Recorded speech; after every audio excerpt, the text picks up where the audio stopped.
के जो सबसे यदि सतपुरुष के छोटे पुत्र 16 में से सबसे छोटे हैं, इनको 3 लोग का मतलब ये राजा बना दिया। और तपस्या से जीवों को गिनती के ले लिएगा तो कोई गिनती नहीं, लेकिन वहां से गिनती की मिली है।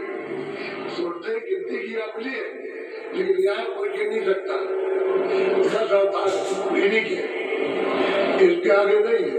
राम भी यही के, कृष्ण भी यही के, ये सब जितने अवतार आप गिनते हो वो सब इन्हीं के, इन्हीं के मन रहे। सूरत आदमी कोई अवतार कहलाते, वहां से सूरत को दे दिया कि जाओ तुम मित्रों को जा करके ये काम करो।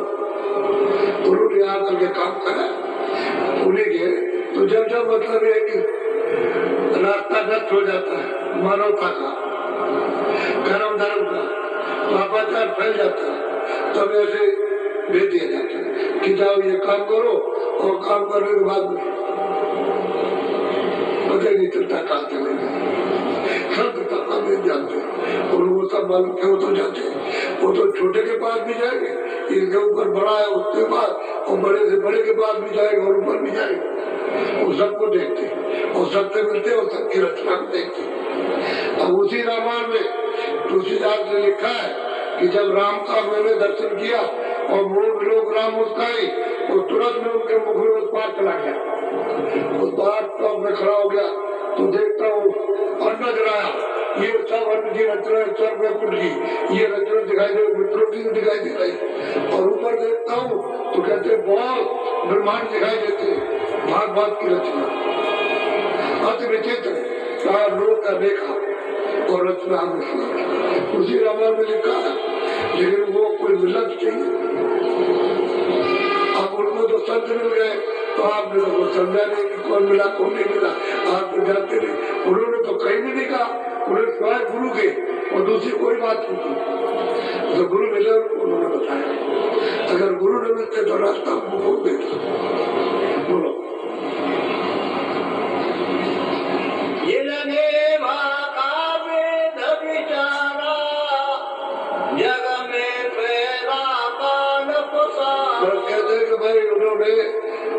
तपस्या की, और मतलब ये कि उन्होंने वेद लिखे और फिर उन्होंने उसका पसारा सबको सुना करके और सबको कर्म काट का संदेशा दे करके दे दिया, अधिकार दे दिया। अब उसी का हिसाब लेते लेते रहते ये अब ये है उन्होंने बदल दिया। लेकिन वो तो चुपचाप अलग बैठ गए। अगर ब्रह्मा विष्णु महादेव को ये मालूम हो जाए कि ईश्वर वहाँ बैठे हुए, निरंजन भगवान वहाँ पर बैठे, तो ये सब छोड़ देंगे काम तुरंत। लेकिन आद्या माँ शक्ति जो बीच में इनकी अर्धांगिनी बैठी है वो इनसे मिलने नहीं देगी, उसमें पूरा अधिकार, क्योंकि उसी से तो पैदा हुए, वो बीच में बैठी और इनको देखती रहती है। इसीलिए जब ये तपस्या करने गए तो आद्या महाशक्ति माता ने पूछा इससे तीनों से, उसी के तो है ये पता कि भाई तुमने देखा, तुमने पिता को देखा? तो ब्रह्मा ने कहा हमने देखा। विष्णु ने शिव से पूछा तुमने देखा? क्या हमने देखा? तो उसने देखा कि झूठ बोल गया, तो उसने कहा कि तुम बड़े झूठा हो, तुम बड़े लबार हो। उससे कहा ब्रह्मा से कि तुम बड़े झूठे बड़े लबार हो, और तुम्हारी जगत में कोई पूजा नहीं होगी, कोई पूजा नहीं करेगा। इंद्रों की पूजा सच बोले और तुम झूठ बोले, सब पूर्वा तुम्हारा झूठा होगा। साफ साफ कहा, इसको श्राप दे दिया और बोलो तो जगत में दो की पूजा होती है कि नहीं होती, लेकिन तीनों के काम एक ही है, उत्पत्ति और पालन प्रलय। काम मतलब एक ही है, एक ही पद है, काम अलग अलग। ये तीनों अपना अपना काम करते, उनकी पूजा नहीं होती, उनकी पूजा होती। तो झूठ बोलने पर हमने देखा, इन्होंने किसी ने नहीं देखा। जो इनके निरंजन भगवान पिता है उनको इन्होंने नहीं देखा, तो बताओ वो क्या बताएंगे कि वहाँ पर है? जब उनको खुद तभी तो कहते हैं ना एक ही नहीं थी और कुछ है हमको नहीं मालूम, और है जब कुछ ये उन्होंने उसमें लिख दिया तो ये पढ़ते रहिए और बात किसी की मतलब नहीं है, इसी में फंसे रह जाएंगे। पहले ये बाहर की पूजा नहीं थी, साधना तो अंदर की थी पहले, लेकिन धीरे धीरे बाहर लोगों ने उतार दिया। अब बाहर लोग फंस गए, बाहर जान रास्ता छूट गया। बोलो पूजा पात्री ने माचारा देवन पूजा विधि समारा। कहते पूजा पत्री ये होना पीना, ये फूल चढ़ाना, ये सब देवताओं की मुतगल सूरत बना करके और मतलब तो मुझे भाई इसमें मतलब ये महाराज कहते हैं। अब वो कहते हैं भाई सीधे चलो घर, रास्ता तो तुम्हारे पास में, सीधे चलो। तो कहते बात तो ठीक कहता है, बात तो ये साधु ठीक कहता है, ये है छोकरा, उसमें कहते हैं लड़का है, बात तो ठीक कहता है, लेकिन जो सामने उसको नहीं मानता, गंगा जमुना को नहीं मानता, ये तीरथ व्रत को नहीं मानता, बात कहता है कि ठहर, वो तो कहता है अरे भाई ये सामने उसको माने, तब तो हम समझे नहीं नास्तिक है। तो उनको गोस्वामी जी को काशी के विद्वान में कहा ये नास्तिक, ऐसा डबरा पीटा था, बुरा युद्ध हुआ है, मामूली बात है। महात्मा मतलब ये है कि जवाब देते हैं तो सच जवाब देते हैं, लेकिन युद्ध करती है अनजान जनता युद्ध करती है, लड़ाई करती है।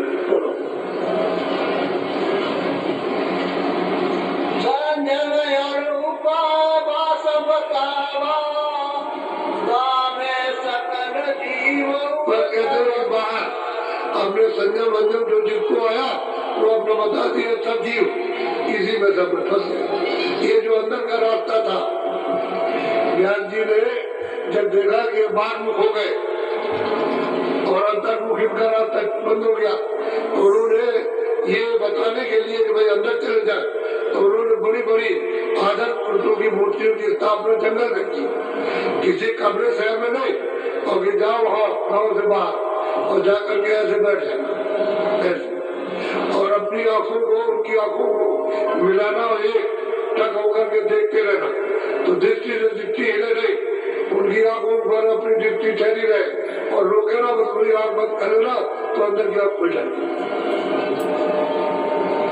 अंदर की तीसरी आंख खुल जाती। इस अभ्यास के लिए अंदर जाने के लिए व्यास जी ने ये मुकर्रर किया था, ये पूजा इस प्रकार की पूजा थी।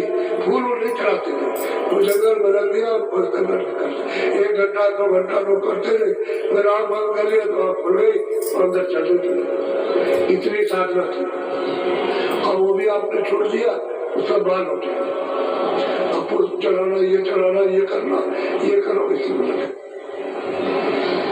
अगर किसी पुरुष की कोई चीज देखो तो उसको अगर है तो आप उसको देख लो जो ओरिजिनल है, जो तस्वीर उसको देखिए, अब वो तो है नहीं, किसी और की उतार दिया और कहा यही कृष्ण और यही राम है और यही महात्मा और यही है, इससे नहीं, उधर सिर्फ एक याद होती है, लेकिन जाना तो आपको अंदर है, रास्ता तो आपके पास चलेगा, उधर नहीं जाओगे तो इधर भटक जाओगे और कर्मों को सब सजा मिलेगा, बचने वाला वहां से कोई नहीं, तलाशी तक चाहे कोई। अभी मतलब ये कि बात का है उसकी तलाशी होगी, तलाशी होगी, मुल्ला की तलाशी होगी, हम है तो हमारी तलाशी सबकी तलाशी होगी कि क्या तुम्हारे पास है, वो दिखाओ कितना पास कितना, वो सब जाने देगा, और जब जाने में कुछ नहीं निकलेगा तो कहकर चले जाओ, तब तो महात्मा का तो टिकट होता है, और उसके बाद तो कुछ छोड़ते नहीं है, अगर पाप और पुण्य छोड़ दे तो जा नहीं सकता, तो मतलब ये जब वो साफ कर दिया और टिकट दे दिया तो धीरे धीरे कहने तलाशी ले लिए टिकट दिखा दिया, तो नाम का टिकट दिखा दिया, वो देख लेगा तो बस कुछ नहीं, जो है वो कुछ है ही नहीं कुछ, फिर उसने देखा जो खाते में लिखते तो खाता ही नहीं, जो कागज लगा हुआ सफेद उस पर कोई भी किसी तरह का लिखा नहीं, और वहाँ कागज चंपा लिखा होता, पूरा चार्ट नक्शा बनता है, 50 बरस का, 80 बरस का, 20 बरस का, 40 बरस का नक्शा बनता है, वो रख देते हैं, किसको मार रहे हो, किसको काट रहे हो, किसको धोखा दे रहे हो, चोरी कर रहे हो, क्या कर रहे हो, जो अच्छा पूर्ण कर रहे हो, ये तब कैसे बचेंगे आप? भरोसा लिखा पड़ी तो नहीं, मतलब ये हमारा नहीं है, कैसे हो जाए?